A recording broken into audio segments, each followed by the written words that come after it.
Kazitina zvangu was weather ibhora ndatonai kai unozipaka paka hava 2 minutes inini ndanozipaka ndakatoti ndakasvika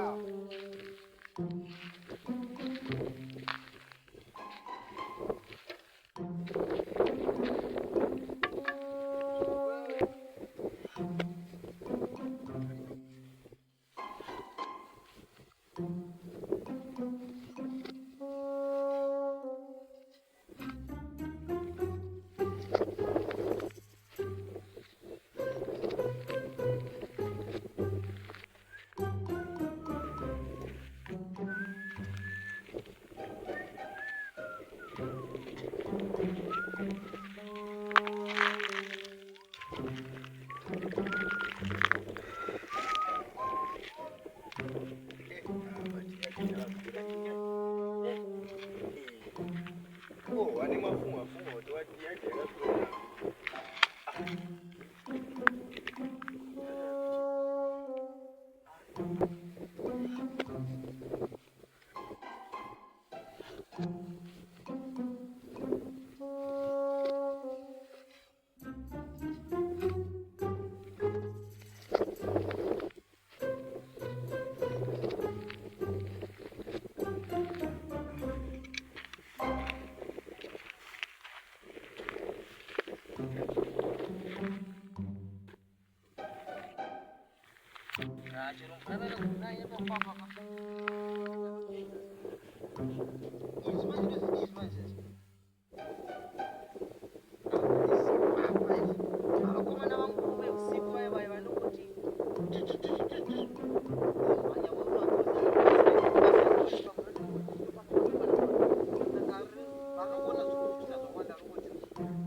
David, what about you? Yes.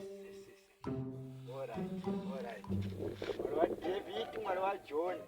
Oh, nice. Okay. Hope you guys shall see a few minutes.